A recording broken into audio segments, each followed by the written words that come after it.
hopefully that's why we're becoming a private chef, is because we want to make those connections and because we want to become part of somebody's world. That definitely is part of what feeds me, at least as a private chef, is making those connections and everything. This episode is brought to you by FultonFishMarket.com, the most trusted name in seafood. FultonFishMarket.com is the e-commerce provider for New York's iconic Fulton Fish Market, the largest seafood market in the Western Hemisphere, trusted by top chefs for over 200 years. Fulton Fish Market provides a range of world-class seafood options. FultonFishMarket.com can help you serve a wide range of customers, whether you serve high-profile individuals or just strive for culinary excellence. They deliver directly to your doorstep in all 48 contiguous states, providing a comprehensive selection of the finest seafood, from wild fish to caviar and shellfish. When it comes to seafood, FultonFishMarket.com is our go-to destination and the name we trust. Let's celebrate those who support us and dive into this episode of the Private Chef podcast with a taste of excellence and freshness. Visit www.fultonfishmarket.com to get 15% off your first order. Use code PrivateChef at checkout. Welcome to the Private Chef podcast, serving the 1%. I'm your host, Hennche. And on our show, we speak to the best chefs, how they honed in on their skills to excel in the industry, and what it takes to work as a private chef for some of the most exclusive clients in the world.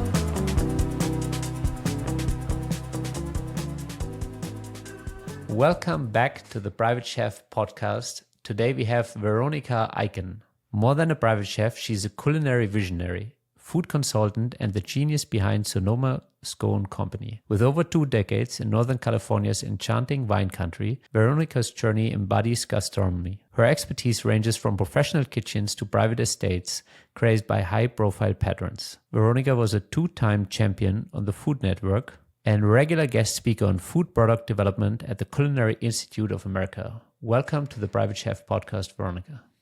Thank you, Hans. Good to be here. Yeah, of course. So one of my opening questions that I like to ask is, where did your love or passion for food come from? I don't know that it came from anywhere. It was just always in me. I was very interested in food and cooking from a very, very young age. I would say about 4 or 5, I started really getting interested in like what my mom was doing in the kitchen. And I just always found myself wanting to watch cooking shows instead of cartoons. And what really didn't come from someone or somewhere, it was just sort of always in me. And it didn't really occur to me to be a professional chef until I got a little bit older, maybe like middle school. And my parents both worked full time. My mom just kind of did, like utility cooking. It really wasn't that she wasn't into cooking. It was just that, she was busy and she was just trying to get dinner on the table for her family. So it didn't really come from there necessarily. My grandma, she really loved cooking, and she was probably the one that was the most encouraging to me in terms of becoming a chef and going to culinary school. But yeah, I don't know where it came from. I guess it was destiny. What I love is that you said it's not coming from anywhere, but it's coming from inside. And I think the things that are coming from inside of us, this is like the most powerful place to come from. Yeah, for sure. I mean, sometimes I hear, these really amazing kind of romantic stories of people that are like, oh, I grew up in the restaurants, or, my uncle took me under his wing. And, I definitely don't have that story. And not that it makes my story any less than. It's just that I think I'm definitely one of those cases where, like you said, it was just in me. I really didn't have, before culinary school, like one person that really took me under their wing with cooking besides my grandma. But even then, we didn't live with her or anything. So it was just in the times that we were together, that she would encourage me and cook with me.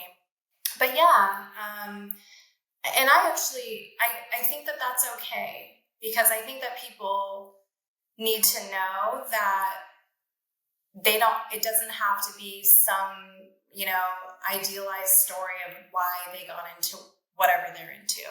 It can just be that the passion was inside of them, that the inspiration was inside of them. It doesn't have to be this, this set of circumstances that someone's like, oh yeah, of course that, she ended up as a chef, because that certainly wasn't the case for me. Yeah. So what was your roadmap like from having the encouragement to go to culinary school to eventually becoming a private chef? Yeah. So I actually, once it occurred to me, like, okay, I could actually be a chef and that could be my job. I guess at that point, the traditional roadmap was to go into the restaurants or hotels. When I was watching the cooking shows, I just figured, well, a lot of these chefs come from restaurants or have restaurants, so that's kind of what I should do. And actually, it wasn't until I watched one of my favorite movies, and it was called The Secret Garden, and it was the Francis Ford Coppola version. And it was this scene, and Mary's in the hallway, and she's like skipping rope, and she looks into the kitchen. I don't know if you've seen that movie. No. But it takes place in this huge estate. It's her uncle's estate. And it takes place in it must be like the early 1900s or something like that anyway. And in the kitchen is all these women, this staff of women that are preparing food for this estate. And that was the first time that I had seen a chef, or those days that was a private chef, quote unquote. That was the first time that I had seen anything like that I was like, oh my gosh, like, you can do that. You can cook in someone's home. Like, you don't have to be a restaurant chef. Yeah. And just something inside me when I saw this, I was like, I want to do that. Like, I want to work in someone's home. Like, I want to work at a big estate like that. Again, it was just something inside me that I couldn't explain. And I just always envisioned that from that moment on. And that movie came out, I think, like in the early 90s. So I was about 12 or so at this point. And so again, I knew at an early age that my end goal was going to be to work in a home. So that's how that happened. But I got a lot of pushback in culinary school. Yeah. It sounds like a very intuitive journey, like you're talking about something comes from inside of you, something that you connected with that scene to such a degree that you saw yourself there in the future cooking for someone else at their estate. For sure. And even the family that I cook for now, it could be argued that was kind of predestined, only because they plucked me out of obscurity. I mean, it wasn't that I had this incredible resume and that I had this agency that was promoting me. I mean, it wasn't that at all. Like, I had literally hung up the shingle to my business, like not even a year prior to their personal assistant Googling Sonoma County personal chef at that point. And at that point, I was like one of two personal chef businesses in the area, whereas now it's pretty saturated. But anyway, I had, 50-50 chance of getting called. And I did. And I don't know if they called the other person, but, she called me and said, hey, do you want to try out for the job? And I said, of course. And I did. And 17 years later. So even that kind of seemed like predestined in a way. So yeah, I mean, definitely my whole career has had a lot of intuition with it, a lot of just kind of knowing like, this is what I'm supposed to do. This is where I'm supposed to be. Yeah. I think that's very powerful. Don't ever play that down in any way. I think having that clarity, and also clearly it's worked for you in so many ways. Like, that kind of longevity is, I would say, fairly unique. You know, that probably puts you in the 1% of private chefs to hold a position for that long. Yeah, it's funny, Hans, because I think in the world of those who work in private homes, so all the roles that can be filled in a home or an estate, like nanny, housekeeper, estate manager, personal assistant. Out of all those, for whatever reason, it seems like the private chef is the one that maybe the tenure isn't as long. Or it's the one where people are the most surprised to hear the tenure. So like if you heard like, oh, she's been our nanny for 15 years, it's a long time for sure, but it wouldn't be as surprising as like when people hear like that I've been cooking for them for 17 years, Yeah. And I don't actually know why that is. I have my guesses of why that might be, because there's definitely a lot of pros and a lot of cons to holding a position for that long as a chef. Yeah. So what's your best guess? What would you say are the pros and the cons?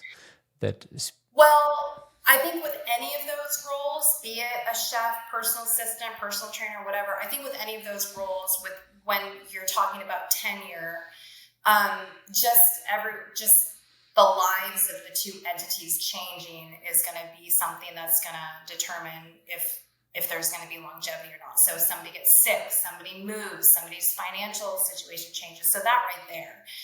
But in terms of being a chef, I think that there's a lot to it. I think that in terms of the client, they might want something new. They might want to try a new chef, they might feel like, okay, we feel like this chef kind of has shown us what they can do and we're looking for something different. The chef might also feel a little creatively stymied because, people are open to trying new things, but for the most part, they have the way they want to eat and they're comfortable with that. So I would say that would be my best guess. And my role hasn't been, I've definitely had that, my role hasn't, had the exception of not having that. It's just that we've been able to work through that, fortunately. If I'm feeling, stifled creatively, I can say, well, look, I know how these people like to eat. I know their tastes and preferences. So instead of saying, oh, that lasagna again, I can say, what do I know that they like? This is a time for me to challenge myself, for me to get out of my comfort zone and challenge myself to keep them on their toes while doing things that I know that they love. So I think if you kind of flip it on its head, that helps. And they have been very patient with me. They've been patient when I've missed the mark and I haven't, made a bullseye with meals, because of course that's going to happen. Happens to the best chefs in the world, which I'm certainly not. Put yourself right up there. No, I'm just kidding. So it sounds like you have a very healthy communication. You like being able to work through that. It sounds like, there's patience on both ends and the willingness to do that. Where do you think that stems from? Is that like a unique quality that you would attribute to yourself and the family? And you think that's like the lucky match, or what's kind of the magic sauce that makes that work for so long? Well, honestly, I feel like at the end of the day, it's a relationship. The fact that what you're doing for them is cooking is kind of secondary to the fact that this is a working relationship. And so when you have a relationship, you have, two entities with certain working styles, with certain communication styles, with, the way they work through problems and the way they communicate. And whether it's a chef or, again, like a personal assistant or what have you, either you're going to mesh or you're not. And I honestly think that there's so many different personality styles and so many different ways that people work and communicate that one isn't better than the other. I might be an awful private chef for a family that didn't appreciate the way I communicated or didn't appreciate my working style. So I do think that I got very, very lucky with this family that everything sort of meshed. So I think that is finding that, that working relationship that's going to work best for both entities. And that can take a while. It really, really can. And then you add into it all of the other personality styles. In a state or a home that's multi-staffed, it's a little fishbowl with a lot of big fish. Yeah. And that can be difficult too. Yeah. So when you came into that household, how many people were already established there, and how many of those are still there now in terms of other people in the stuff? Yeah. So working in the main home, because the estate that I work at does have a business that is a major employer outside of the main home. But I would say in its heyday, and I say that meaning when the estate required a lot more resources because of, a number of different reasons, how many people were living there and their lifestyles and so on and so forth. So I believe that in its heyday, it was 13. And now it's, without boring you, without counting, I believe it's 8 or 9. Yeah. Somewhere around there. Yeah. Yeah. Which, obviously is still, it's a sizable team. And do you actually also have to cook for them, or you're just cooking for the principals? Only the principals. Yeah, I will do things for the staff for special occasions, but that's definitely not part of my daily duties. That would probably capsize my workload, to be honest with you. So I'm thankful that is not the expectation. And I have an assistant, and I think it would still capsize my workload if I had to cook for anyone except for the principals. Yeah. So I'm pretty lucky. Yeah. So how did you initially kind of navigate into the private estate? Because you did say, it wasn't that you had so much experience. It was kind of like a situation that unfolded for you. How did you go into that initially? How did you, for example, feel or think about what it would be, and what did it turn out to be? Yeah, well, I started out, and for this family as well, I started out as a personal chef. And so that was actually really nice because it was kind of like a softer baptism by fire with working in people's homes rather than restaurants, which I was coming from. Because I did work in restaurants briefly to kind of pay my dues, but being a personal chef, which actually, for anyone listening out there, I do highly recommend to do before jumping into private chefing. And again, for anyone that wants to be clear on what I believe are the definitions, is a personal chef has multiple families and a private chef just has one. Yeah. So personal chefing, I think, is a great way to kind of dip your toes into working in someone's home and kind of being around family members, their guests, other household staff. So I had done that before. And the client that I have now, the one I've been with for 17 years, they were a personal chef client before they asked me to stay on full-time as their private chef. But the personal chefing really, really helped with kind of getting my feet wet, with what it's like to be in someone's house. You're not working with a commercial stove anymore. You're working with a home stove. Everything is, yes, some of these huge estates, you're going to have accommodations that maybe can feel a little bit more like a commercial setting. But for the most part, when you're a personal chef, for sure, you're working in a kitchen that is much like your own.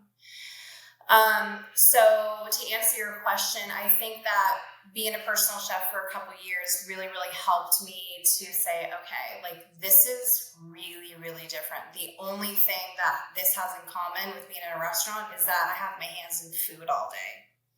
That's the only thing that is the same. But it was tough. And then transitioning from personal to private, was a huge learning curve because the expectations changed. Even the relationship with the household staff changed because I went from them just seeing me once a week for a few hours to like now I'm underfoot every day. And now maybe even I'm treading on the relationship that they have with the principal, because that's the other thing. And that's what I was trying to say of like, you know, you're in this small fishbowl with a lot of big fish. And, you know, the relationship that the principals have with their household staff is, you know, it's a lot different. And, you know, there can be a lot of big emotions. And so that was something that I had to navigate that I never had to deal with as a personal chef. And it took me a few years to really kind of get my bearings and be like, okay, this is really, really like nothing, like no other chef position in the world, being a private chef. There's really, truly nothing like it. Yeah, I would agree. I think this also makes it very unique because you almost have to have a really good understanding on psychology on a different level because it's so close. A tiny misstep can basically cost you the position. Like, for example, if during your days when you were the personal chef, a single sentence or something that you said at a certain time in that day could have cost you the opportunity to work for them for so many years. Yeah, definitely. Yeah. And, you know, I always say a really amazing private chef isn't necessarily going to make a great restaurant chef, and a really great restaurant chef isn't necessarily going to make a great private chef.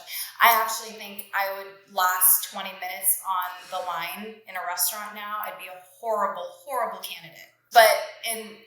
So to kind of echo on what you said, a lot of it definitely is learning how to be underfoot, when to stay silent and listen, when to chime in, when to hold those boundaries. And what I mean by boundaries is, you know, if your principal says, hey, you know, we're all having cocktails by the pool, why don't you, you know, hang up your apron for an hour and come have some cocktails with us. When you know that you have to have dinner on the table and ready, you know, in 2 hours, and that you know that the timing will not allow for that. And so to hold those boundaries and to graciously, you know, decline and everything. So there's definitely, soft skills are 50% of the job and cooking is the other 50%. Yeah, definitely. And I think knowing when to decline is super important to keep the fine line, you know. Sorry for the interruption, but we gotta share the news with you. Nothing Fishy from FultonFishMarket.com. They're delivering world-class seafood from New York City's legendary Fulton Fish Market straight to your door. Their fishmongers have helped countless chefs get what they need when they need it for over 200 years. Trusting FultonFishMarket.com means their experts work tirelessly to make your day run smoothly. Let your cooking skills shine and elevate your dishes with amazing seafood from FultonFishMarket.com. Yeah, because, you know, it's flattering and you know, you're of course going to become a part of the family to a point as their private chef. At the end of the day, you are always their chef and you always need to hold that professional boundary. But of course, it feels almost impossible to cook for someone in their home and have this front row seat to their life for that long and not, you know, build that rapport and feel like you're part of the family on the fringes. And so it can be hard to say, you know, thank you, but no thank you. You know, I so appreciate the invite, but I really, really want this dinner to go great for you. So if it's okay, I'm going to stay in the kitchen. Yeah, it's tough. It's tough to say that. Yeah. Yeah, and it's especially after such a long time, you know, I feel like even on a shorter time horizon, you know, when there's kids involved and you see the family and people recognize you and they come to the kitchen and appreciate you, say hello, you know, that you kind of get to know them and it feels like you're becoming part of the family. But as you said, you're always remaining in that professional function of being their private chef. And it's kind of tied to you performing. Like, you know, let's say next year, both of your hands are tied up for whatever reason and you can't cook. It's not that you would be part of that event.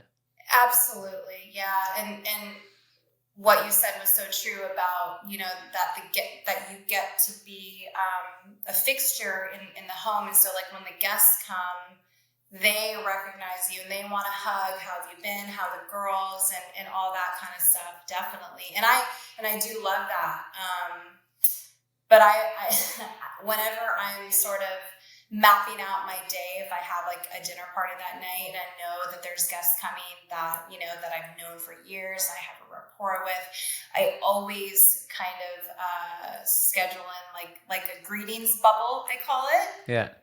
Just kind of scheduling it like, oh, I know that so-and-so is coming. I haven't seen them forever. They're going to want to see pictures of Kira and Kelsey. So I just always make sure to schedule way more time than I need. So then I don't get behind. And it's done in gratitude and love. It's definitely not done, with, like this, oh, I have to do that. Like I'm happy to do it.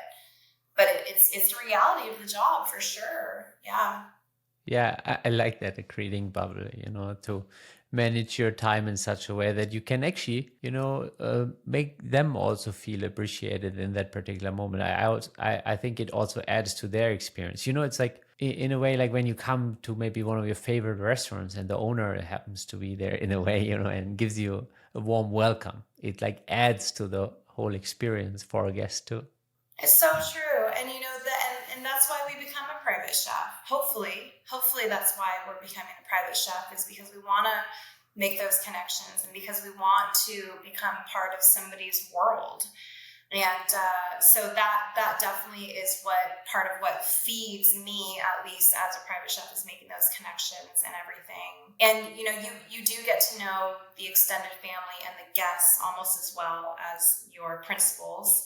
Like, oh, so-and-so's coming in and I know that they're allergic to pine nuts, so I'm going to make them a special batch of pesto with cashews and they appreciate all that so much. Yeah, it's a mutual giving for sure. Do you have a notebook for preferences of guests that you've been around for a while, or is it something that you just recall from the top of your mind? Well, I can recall it now again only because of the tenure, because I'm going into my 18th year with this family. And so I know. If it's a new guest, then I write it down. But the family and friends that have just been there from the beginning, it's like, I look at them and I just know that person can't have anchovies. I know that person can not have peanuts, but every other nut is okay.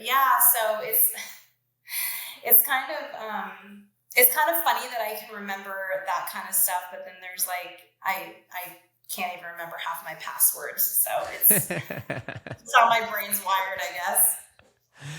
Yeah, passwords are not that important. The nut might kill someone. Yeah, exactly. Exactly. So, one of the aspects that I think is also sensitive, it's also kind of relationship based on how to have that communication.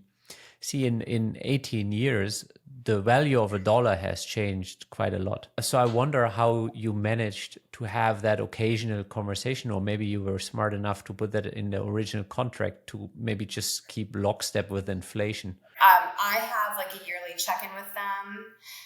They are so wonderful to me. They always make sure that I'm feeling taken care of, that I'm feeling like everything is fair. I'm very, very fortunate for the situation that I'm in. I wouldn't say that it's one that many chefs find themselves in. So for my particular situation, we just kind of do a check-in, I guess. Yep. It's kind of informal like that. But again, I think that just kind of speaks to the relationship at this point. And really, they always just kind of make sure that I'm feeling good and that they're like, we just don't ever want you going anywhere. So whatever that means, you let us know. So, that's how my situation functions with them. So what are some of the things that would come up in like that annual check-in, or things that you have brought up where you felt like this is something where you would like to make an adjustment and you felt it's appropriate place to say that? Well, I'm lucky that that it's such an open dialogue, and it's almost encouraged. They almost encourage me to take care of myself. They are both entrepreneurs, and they're self-made, and they advocate for women, for business owners, and so they are very much like, this is what we feel you need. Like, does this align with what you feel too? And I'm always like, yes. So I feel like it's opposite, where they're kind of always like, we want you to be successful. We want you to feel taken care of. Like, does this work for you? And I'm always like, yeah. So again, that's why, like, I'm hesitant to always, like, kind of tell people my situation, only because I feel like it's very unique, and it's very special, and I'm very, very fortunate. And so what I actually like to tell people is kind of the formula that I used before I was hired by them, of just like how to figure out like how much you should be making, whether you're charging, like giving your client an invoice, or whether you're negotiating a salary with a principal as their employee. I don't know if that actually answered your question. My train went off the tracks there. Sorry. You did answer the question. For me, it was not about the numbers. I really wanted to understand how you went about having that conversation, which you perfectly answered by, actually, they are so open about it that it's a natural conversation. And in some households, it isn't, where, unless you nudge, and then you kind of have to figure out, it could be a conversation where you talk to the personal assistant. It could be a conversation where you have to go to the principal. So I was just curious more from the, like, how did that go for you? But it's actually very beautiful, and it's rare to have it in a way where it's like, hey, we want to take care of you in such a way that we actually, want to tie a package where every year you feel very comfortable staying here. Because also, totally, everything you've learned in 17 going into the 18th year is like, it's nearly impossible to find the next Veronica. It will take them easily years, if not a decade again, to get somebody to the level of nuance that you understand their household. It's like impossible to replace you at this stage. Well, I appreciate that. Thank you. It's mutual, though, at the same time, that I know very well, like, this situation is once in a lifetime, 1 in a million, if not 1 in 10 million. So even for me, I know that I absolutely, somehow won the jackpot with them. So, but yeah, I do see what you're saying. And I think that with any role in a private home, that there's tenure involved, that the brain trust of whatever that role is a huge thing to consider, with the value of that person. Absolutely. But, I do want to drive home that I would never have stayed there for that long if I wasn't being treated like absolute gold all the time and being valued and everything. So it's really, really mutual. Yeah. And I think that's also it's also the gold standard if you want longevity.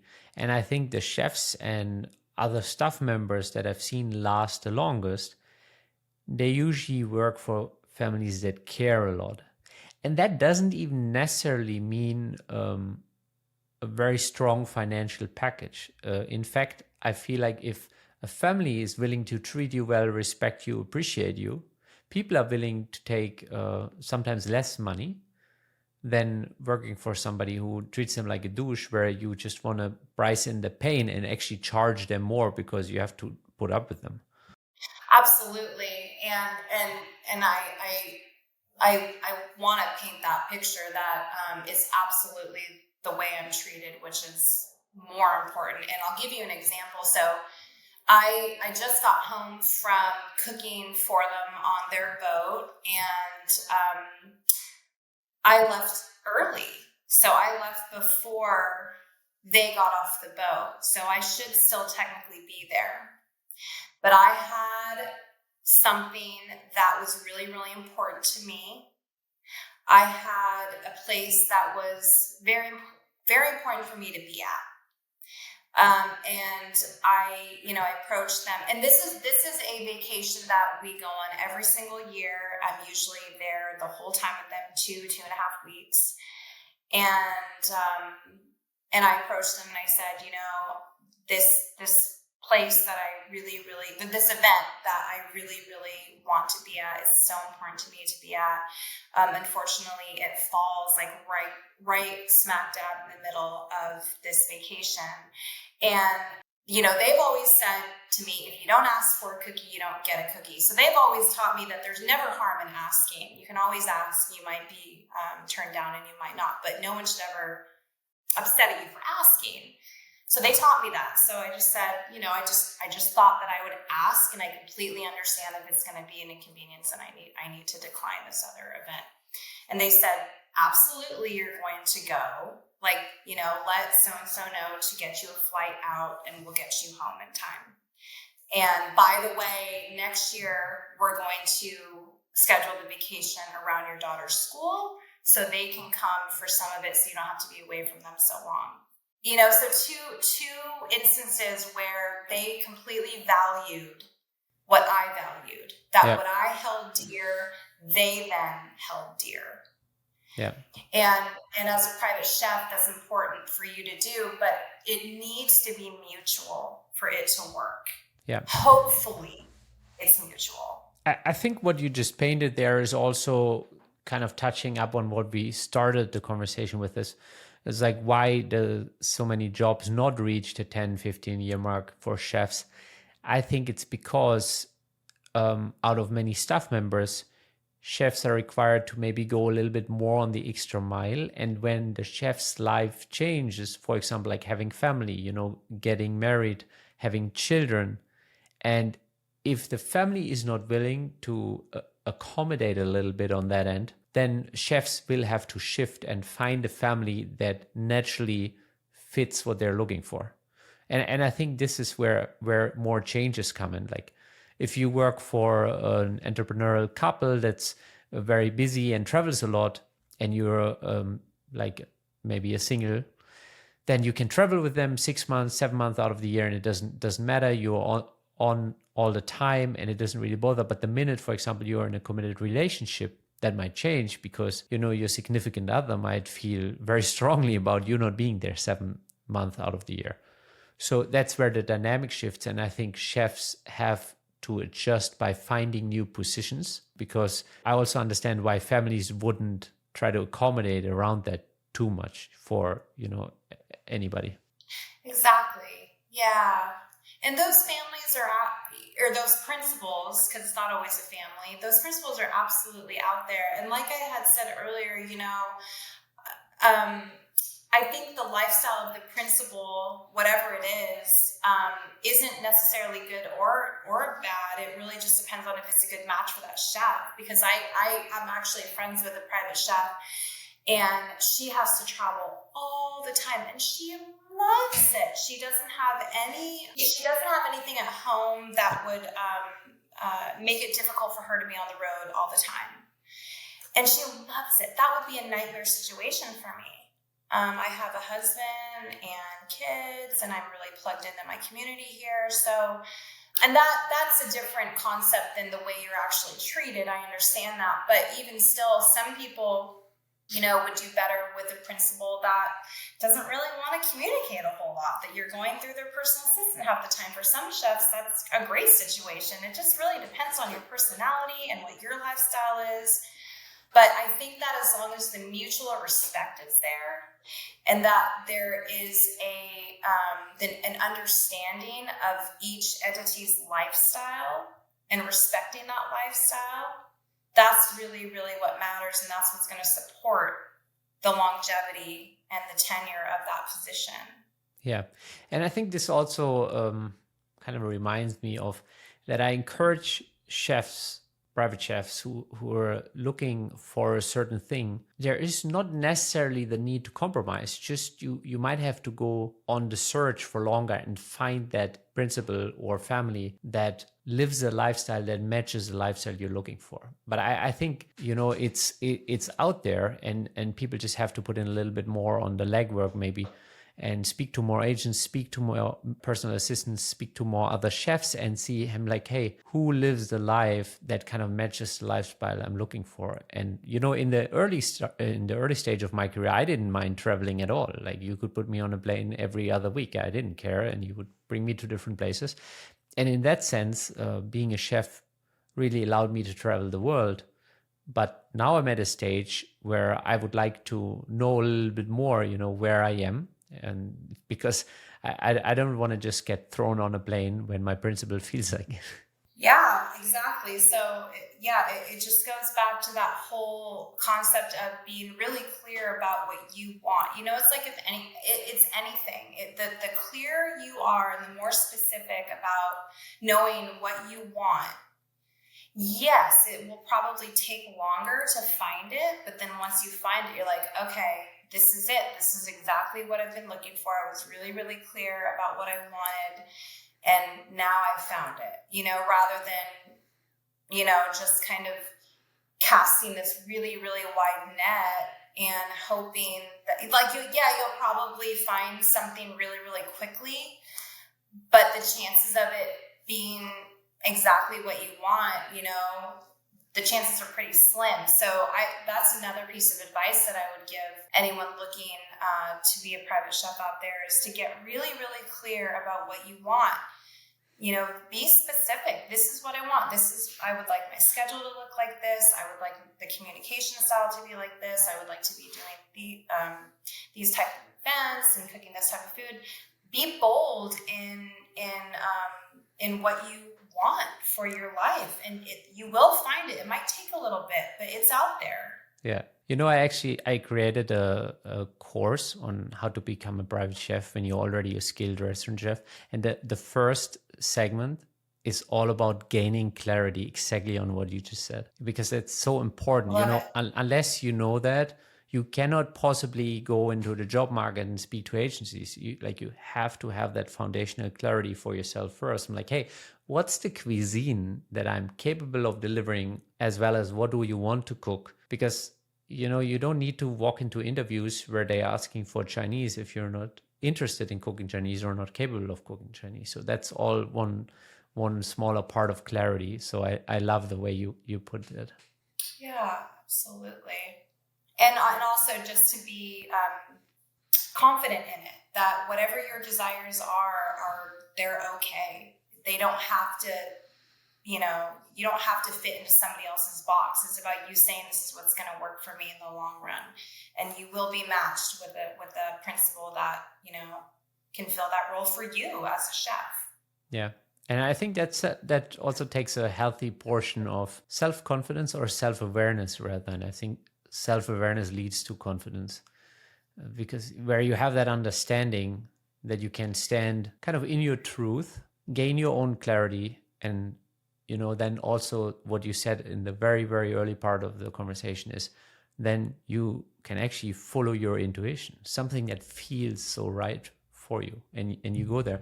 And I think this is kind of your little overall secret on how you crafted such a beautiful position for yourself, where longevity and everything comes together, because you had that clarity and you were following your intuition.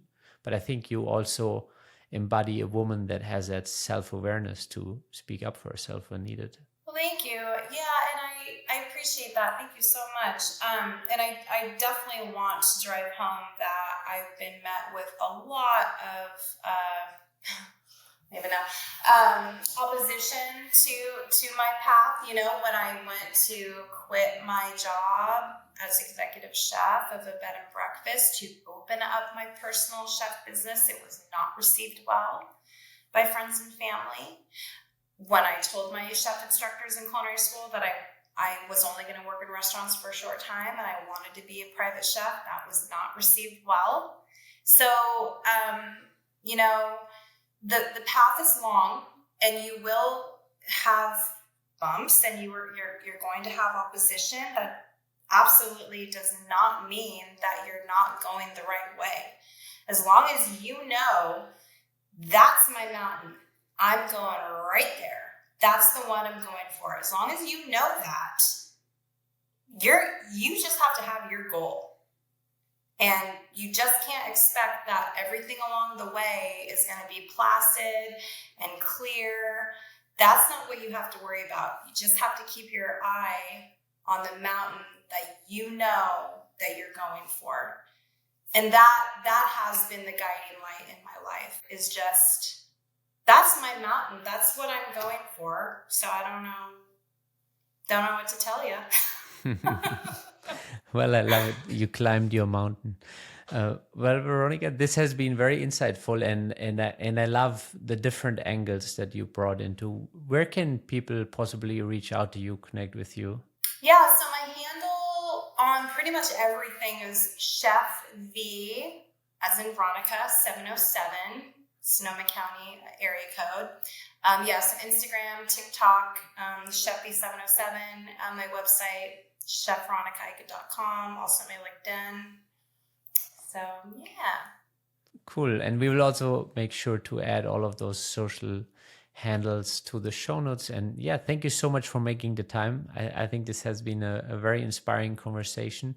And you have such an interesting point of view from, I speak to chefs that have 20, 30 years of experience, but they will give me like different stories from so many different families, because, in 30 years, you can have 15 families and still be considered like in reasonable 2 years increments. Nobody raises an eyebrow, but 18 years in itself, that's, and going strong, going into 20 plus.